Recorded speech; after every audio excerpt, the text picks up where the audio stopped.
जय माता दी। चतुर्थ अध्याय आरंभ। इंद्रादि देवों द्वारा देवी का स्तुति गान। अब ऋषि ने आगे कहना आरंभ किया।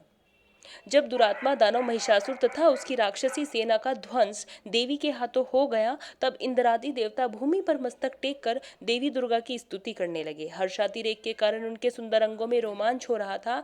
देवताओं ने कहा, आपका स्वरूप ही सब देवों की शक्ति है। अपनी शक्ति से आपने समस्त विश्व को व्याप्त कर रखा है। आप सभी देवों तथा महर्षियों के द्वारा अत्यंत पूजनीय हैं। आप हम सबों का कल्याण करें। जिन देवी के अतुलनीय प्रभाव तथा उनके विक्रम के का वर्णन करने में भगवान शेषनाग, ब्रह्मा और शिवजी भी अपने को सर्वथा असमर्थ पाते हैं, वे ही भगवती चंडिका संपूर्ण जगत का पालन एवं अमांगलिक भय के निवारणार्थ उपाय करे। जो धर्म तत्पर पुरुषों के ग्रह में लक्ष्मी रूप से, दुरात्माओं के यहाँ अलक्ष्मी रूप से, विशुद्ध अंतःकरण वालों के हृदय में स्थित बुद्धि रूप से, सज्जनों में श्रद्धा रूप से तथा कुलीनों में लज्जा रूपिणी बनकर निवास करती है, उन महामाया भगवती दुर्गा को हम नमस्कार करते हैं। हे देवी, आप संपूर्ण विश्व का पालन करें। आप इस अचिंतनीय रूप, असुरों के विनाशक शौर्य तथा समस्त देवासुरों के सामने उत्पन्न हुए अद्भुत चरित्र का वर्णन नहीं कर सकते।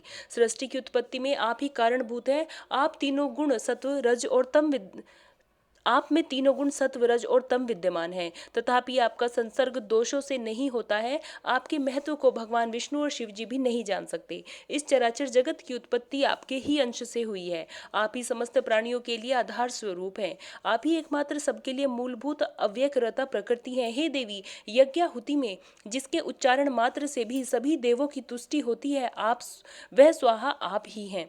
इसके अतिरिक्त आप पितरों को भी तृप्तदायिनी हैं, पितरों की भी तृप्तदायिनी है, इसलिए सभी लोग आपको स्वधा के नाम से अभिहित करते हैं। हे देवी, आप ही वह परा विद्या है जिससे निर्वाण प्राप्ति, अचिंत्य महाव्रत स्वरूपता, संपूर्ण दोष राहित्यता, जितेंद्रियता एवं तत्व की सारता प्राप्त होती है तथा जिसकी उपलब्धि के लिए समस्त मुनिजन निरंतर अभ्यासशील रहते हैं।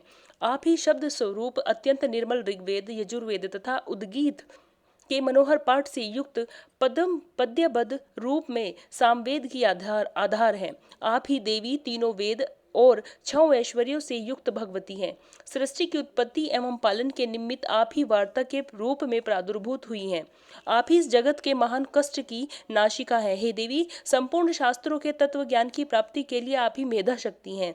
इस दुस्तर भव सागर से तारने वाली आप ही नौका रूपिणी दुर्गा देवी हैं। आप सदैव ही आसक्ति से रहित हैं। आप ही कैंठव दानव के शत्रु विष्णु भगवान के वक्ष में निवास करने वाली तथा शिव द्वारा आदर प्राप्त गौरी देवी भी हैं।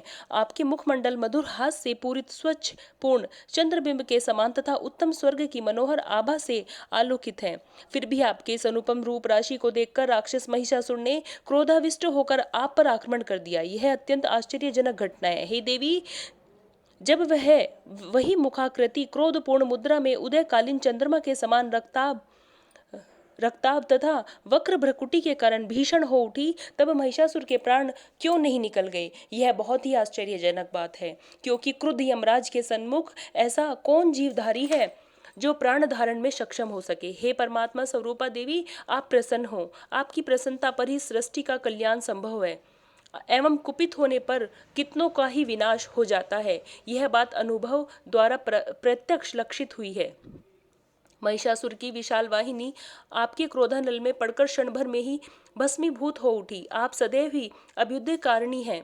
जिन लोगों पर आपकी कृपा दृष्टि रहती है, वे ही देश तथा समाज में सम्मानित, धन धान्य से पूरित तथा ख्याति प्राप्ति के भाजन होते हैं। उन लोगों का धर्म कभी शिथिल नहीं होता तथा वे ही अपनी भार्या, पुत्र एवं अनुचर आदि के साथ रहकर जगत में धन्य होते हैं। हे देवी, आपकी कृपा कटाक्ष के द्वारा धर्म प्राण लोग श्रद्धान्वित होकर सदैव धर्म कार्य में तल्लीन रहते हैं, जिसके फलस्वरूप उन्हें स्वर्ग लोक की प्राप्ति होती है। इसलिए निश्चय ही आप त्रिलोक को अभिलक्षित फल देती हैं। हे माँ दुर्गे, आपके स्मरण मात्र से ही जब जीवों के भय का निवारण होता है, सब जीवों के भय का निवारण हो जाता है। स्वस्थ व्यक्तियों द्वारा आपका ध्यान किए जाने पर आप उन्हें शुभप्रद बुद्धि देती हैं। दुख, दारिद्र्य और भय हारिणी देवी, आपका चित्त सदैव परोपकार में द्रवित रहता है।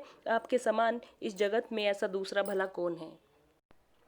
हे देवी, जो दानव नरकगामी बनने के लिए अनंत काल में दुराचरण करते हैं, उन्हें वध के बहाने स्वर्ग प्राप्ति कराने तथा संसार को सुखी बनाने हेतु ही आप उनका संहार करती हैं। आप अपने शत्रुओं पर शस्त्र क्यों उठाती हैं? आप में अपने दृष्टिपात से ही समस्त दानवों को भस्मसात करने की शक्ति है, फिर भी आप ऐसा ना करके युद्ध स्थल में ही उनका वध करती हैं। इस बात में कोई भेद अवश्य ही छिपा हुआ है। वह भेद अनुमानतः यही होगा कि वे सब दानव मेरे शस्त्र स्पर्श द्वारा पवित्र होकर स्वर्ग का लाभ ले। इस प्रकार उन पापात्माओं के प्रति भी आपके उत्तम विचार रहते हैं। उन राक्षसों की आंखें खड्ग और भयंकर चमचमाहट और त्रिशूल की घनीभूत दीप्ति से चकाचौंध हो जाने पर भी प्रकाश रहित नहीं हुई, क्योंकि वे सब आपके आनंदप्रद मुख चंद्र को निहार रहे थे। हे देवी, आपका शील दुरात्माओं के अनीतिकर व्यवहार का निवारक है। आपका स्वरूप अचिंत्य तथा तुलनीय है। आपकी शूरता देवजयी दानवों का संहारक है। इस प्रकार आपने सदा ही अपने शत्रुओं पर कृपा दृष्टि रखी है। हे वरदात्री देवी, आपके शौर्य की समानता कहीं भी नहीं हो सकती। शत्रुओं को त्रस्त करने वाला ऐसा मनोरम रूप अन्यत्र कहाँ दिखाई पड़ सकता है। हृदय में कोमलता एवं युद्ध स्थल में निष्ठुरता, ये दोनों बातें एक साथ होने का भाव आपके अतिरिक्त त्रिलोक्य में यहीं कहीं नहीं दिखाई पड़ता। हे जगदम्बे, शत्रुओं का वध करके आपने उन्हें अमृतत्व प्रदान किया है। उन लोगों के द्वारा हम सबों को मिलने वाला त्रास भी दूर किया है, इसलिए हम सभी का आपको नमस्कार है। हे देवी, आप शूल के द्वारा हमारी रक्षा करें। हे अंबिके, आप अपने खड़ग, घंटा, ध्वनि और धनुष की टंकार से मेरी रक्षा करें। हे चंडिके, आप चारों दिशाओं में अपने त्रिशूल को घुमाकर मेरा परित्राण करें। त्रिलोक्य में आपके जो परम मनोहर एवं भीषण रूप दृष्टिगत हो रहे हैं, उनके द्वारा आप हमारी तथा भूतल की रक्षा करें। हे अंबिके, आपके कर कमलों में शोभित होने वाले खड़ग, शूल, गदादि जो भी आयुध हो, उन सभी के द्वारा आप हम सभी का रक्षण करें। तब इसके बाद ऋषि ने कहा, इस तरह जगन्न माता की समस्त देवगणों ने समवेत स्वर में स्तुति की तथा नंदन वन, इंद्रपुरी का जो बगीचा है उसको कहते हैं, कि दिव्य पुरुषों ने गंध चंदन आदि के साथ उनकी पूजा की। तत्पश्चात देवों ने दिव्य धूपों का सुवास से उन्हें सुवासित किया। देवी ने हाथ जोड़कर नमस्कार करते हुए उन देवों से कहा। अब देवी क्या कहती हैं? देवी ने कहा, हे देवगण, तुम लोग मुझसे अपना इच्छित पदार्थ मांग लो। देवी की ऐसी बात सुनकर देवों ने कहा, हम लोगों की संपूर्ण आकांक्षाएं देवी की कृपा से पूर्ण हो चुकी हैं।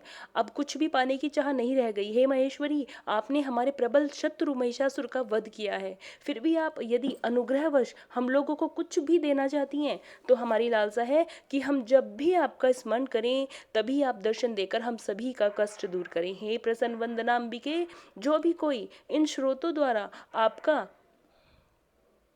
गुणगान करे, आप उसे धन धान्य एवं स्त्री पुत्रादि से युक्त करें तथा हम लोगों पर सदा ही प्रसन्नता की दृष्टि रखें। इसके अनंतर ऋषि ने कहा, हे राजन, देवताओं ने अपने तथा विश्व के कल्याण के निमित्त जब भद्रकाली देवी को स्तवन के द्वारा प्रसन्न किया, तब देवी ने तथास्तु कहकर वहीं अंतर्निहित हो गई। हे राजन, प्राचीन काल से त्रिलोक्य हितैषिणी देवी देवों के शरीरांश से जिस तरह प्रादुर्भूत हुई थी, वह सब वृत्तांत मैंने तुम्हें बता दिया। तदंतर देवों के हितकारिणी देवी ने जिस तरह गौरी देवी के अंगों से प्रकट होकर दुरात्मा शुंभ एवं निशुंभ नामक दैत्यों का संहार किया, अब उसका वर्णन मैं आपको अगले अध्याय में करता हूँ। इस प्रकार चौथा अध्याय समाप्तम। जय माता दी।